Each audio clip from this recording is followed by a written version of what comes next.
अस्सलामुअलैकुम, आप दिख रहे हैं जमाली इंजीनियरिंग यूट्यूब चैनल। और आज हम बात करने वाले हैं कि आपकी एसी की गैस आए दिन निकलती क्यों रहती है। 3 पॉइंट्स इसके बारे में डिस्कस करेंगे और 3 सॉल्यूशन इसके बारे में डिस्कस करेंगे। वीडियो को बिल्कुल एंड तक देखिएगा, आपके लिए बहुत ज़्यादा इन्फॉर्मेटिव होने वाली है। और हाँ, एक और चीज़, आपका जो एसी है वो वक्त के साथ साथ कूलिंग कम क्यों करता है, या नॉर्मली अगर देखा जाए तो उसकी वक्त के साथ साथ कूलिंग कम क्यों करता है, एक इस बारे में बात करेंगे। और एक इस टॉपिक के बारे में बात करेंगे कि आया हमारे लिए नॉन इन्वर्टर एसी कहाँ पर ज़्यादा कामयाब है और इन्वर्टर एसी हमारे लिए कहाँ पर ज़्यादा कामयाब है। ठीक है, इन्वर्टर एसी की भी खुसूसियात आपसे डिस्कस करेंगे और उसके डिसएडवांटेजेस भी जो है उसके साथ जो है हम जिक्र करेंगे, और नॉन इन्वर्टर एसी की भी ये दोनों चीज़ें जो है आपसे डिस्कस करेंगे। करते हैं कि नॉन इन्वर्टर एसी किन सूरतों में ज़्यादा फ़ायदेमंद रहता है। दोस्तों, सबसे पहले तो आप नॉन इन्वर्टर एसी के कुछ जो फ़ायदे हैं वो समझ लीजिए। सबसे पहले नंबर पर तो जो है वो इसकी जो रिपेयरिंग है वो और जो इसकी ट्रबल शूटिंग वगैरह है बहुत ज़्यादा आसान रहती है और सस्ती भी पड़ती है। आम तौर पर जब हमारे नॉन इन्वर्टर एसी का पीसीबी कार्ड ख़राब होता है, मतलब सर्किट बोर्ड वगैरह ख़राब होता है, तो उसका 1000 से 1200 रुपये में उसका कार्ड रिपेयर हो जाता है। और अगर इसका कार्ड न्यू भी परचेज़ करें तो वो भी 2 से 2500 रुपये तक में मिल जाता है ईज़िली आपको। और अगर इन्वर्टर एसी की अगर बात करें उसके कार्ड की, तो उसके नए कार्ड की कीमत जो है 15 से 20,000 रुपये होती है, क्योंकि उसमें प्रोग्रामिंग्स वगैरह कुछ समझ लें मॉडर्न टाइप की हुई भी होती हैं इसकी वजह से। और अगर रिपेयरिंग की भी बात की जाए तो कम से कम भी इसकी रिपेयरिंग में 5 से 6,000 रुपये रिपेयरिंग पर लग जाते हैं। और अगर इसकी परफॉर्मेंस की बात की जाए तो ये कूलिंग भी बहुत ज़्यादा अच्छी करता है इन्वर्टर के मुकाबले में। माना कि ये इलेक्ट्रिसिटी ज़्यादा कंज्यूम करता है मगर कूलिंग भी उससे ज़्यादा बेहतर करता है और पायदार होता है ज़्यादा। इसमें कोई जल्दी जो है फॉल्ट वगैरह नहीं आता है। अच्छा, अब बात कर लेते हैं कि कहाँ पर हमें नॉन इन्वर्टर एसी इस्तेमाल करना चाहिए, लगाना चाहिए, और कहाँ पर हमें इन्वर्टर एसी लगाना चाहिए। देखें, सबसे पहले नंबर पर तो अगर आपका घर है और नॉर्मल ड्राइंग रूम वगैरह में अगर आप इन्वर्टर एसी लगाना चाहें तो वो ज़्यादा ज़बरदस्त रहेगा।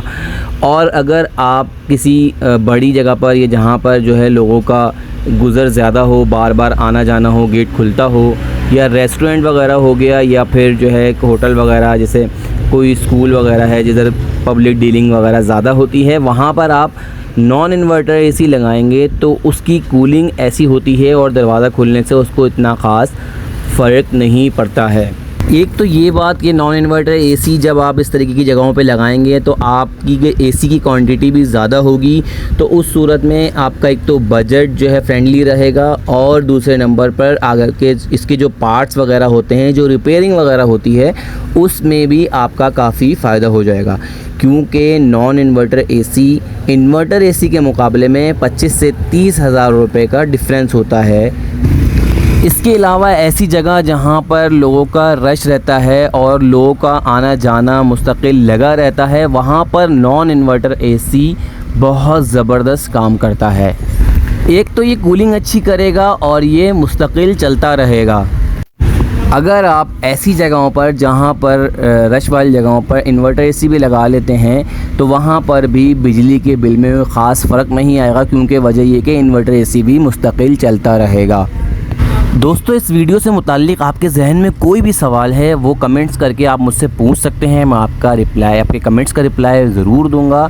वीडियो अगर अच्छी लगे तो लाइक ज़रूर कर दीजिएगा, और अगर चैनल पे नए हैं तो सब्सक्राइब भी कर सकते हैं। आज हम बात करते हैं कि एसी मतलब एयर कंडीशन की गैस क्यों निकल जाती है। 1 साल के बाद या 2-3 साल के बाद आपको एसी की गैस दोबारा रिफ़िल करवानी पड़ती है। उस सीज़न तो आपका फ्रिज या एसी जो है कूलिंग अच्छी करता है, उसके बाद जो है वो उसकी कूलिंग ख़राब हो जाती है। तो दोस्तों, इस प्रॉब्लम के बारे में कुछ मेरे पास एहतियाती तदाबीर हैं। अगर आप इनको अच्छे से फॉलो करते हैं तो आपका जो एसी है वो साला साल जो है अच्छे से कूलिंग करेगा।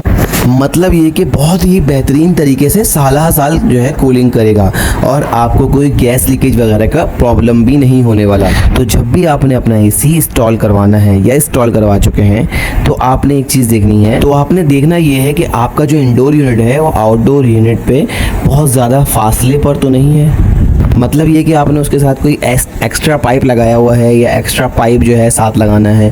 कंपनी जो है तकरीबन जो है 10 फीट तक का पाइप देती है ओरिजिनल में, जिसमें कोई जॉइंट्स वगैरह मौजूद नहीं होता ये है कि जब हम अपना आउटर यूनिट को दूर रखना चाह रहे होते हैं अपने इनर यूनिट से, तो हम जो है अलग से पाइप परचेज़ करके और कंपनी वाले ओरिजिनल पाइप के साथ कनेक्ट करवा देते हैं AC इंस्टॉलर को बोल करके, ठीक है।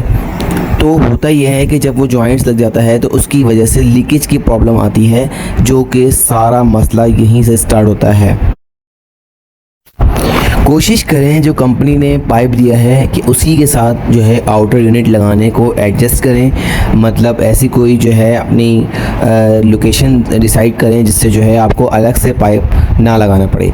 और अगर आपको लगाना भी पड़े तो आप उस जो कंपनी फिटेड जो पाइप आया हुआ है आपके पास, उसको आप दुकानदार को रिटर्न करें और उसके बदले में आप एक 1 पीस में पाइप उससे बड़ा ले लें, ताकि उसमें आपके कोई जॉइंट्स वगैरह ना आए। और इससे फ़ायदा ये होगा आपका जो लीकेज का जो प्रॉब्लम है वो काफ़ी हद तक कम हो जाएगा।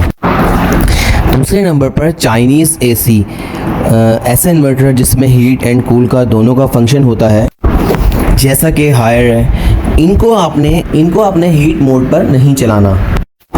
जब सर्दियां होती हैं आपने इनको एज अ हीटर इस्तेमाल नहीं करना, क्योंकि इनमें जो कॉपर के पाइप इस्तेमाल किए गए होते हैं वो थोड़े हल्की क्वालिटी के होते हैं। कॉपर के पाइप हीट होने की वजह से और जॉइंट की वजह से वहीं से ये जो इसमें सीलें लगी होती हैं वो लीक कर जाती हैं। आपने हीट एंड कूल वाले AC को हमेशा इसको कूल के फंक्शन पर ही इस्तेमाल करना है, वरना ये गैस लीकेज की प्रॉब्लम्स आती रहेंगी। तीसरे नंबर पर जो लीकेज की सबसे ज़्यादा प्रॉब्लम है वो है पुअर इंस्टॉलेशन। आप जब भी किसी से अपना AC इंस्टॉल कराएं, सबसे पहले आप ये जान लें कि वो इंस्टॉलर जो है वो अपने फील्ड का माहिर बंदा हो। अब अगर आप किसी अनाड़ी से इसका काम करवाते हैं, इंस्टॉल कराते हैं AC, तो वो चूड़ी को तो ज़्यादा टाइट कर देता है, जिसकी वजह से उसकी सील जो है लीक कर जाती है, या फिर लूज़ रखता है, ज़्यादा टाइट नहीं करता, उस सूरत में गैस लीक होगी। तो पहली बात तो ये कि आपने किसी माहिर बंदे से इंस्टॉल कराना है, और इसके अलावा आपने अपने AC की गैस को बहुत अच्छे तरीके से वैक्यूम कराना है। अगर आप सही से वैक्यूम नहीं करवाते हैं तो उस सूरत में आपकी जो है कूलिंग भी अच्छी नहीं होगी और गैस की लीकेज का प्रॉब्लम भी आएगा। चौथे नंबर पर और सबसे इम्पॉर्टेंट बात जो है वो है जो आपका AC का जो आउटर यूनिट है उसमें वाइब्रेशन नहीं होनी चाहिए। असल में ये इन्होंने पार्ट्स दिए हुए होते हैं रबर टाइप के, जो कि आपके आउटर यूनिट के नीचे लगते हैं। बहुत से जो इंस्टॉलेशन वाले हजरात होते हैं वो AC इंस्टॉल करते वक्त जल्दबाजी में ये रबर लगाना समझ लें कि मुनासिब नहीं समझते या ज़रूरी नहीं समझते। तो ये बहुत ज़रूरी चीज़ है, इसको अगर आप लगाते हैं तो इससे वाइब्रेशन कम होगी AC के आउटर यूनिट में, और जो आपके जो जॉइंट्स हैं इसके जाहिर सी बात है कि अंदर भी कोई ना कोई इस तरीके की चूड़ी या थ्रेड वाली चीज़ें अंदर इसके लगी हुई होती हैं कंप्रेसर के पास, तो उसको वाइब्रेशन ना होने की वजह से इसमें जो है लीकेज का प्रॉब्लम कम आएगा। अगर आप इसको नहीं लगाते हैं और वैसे ही रख देते हैं तो वाइब्रेशन होगी, तो वक्त के साथ साथ इसमें जो है लीकेज की प्रॉब्लम आएगी।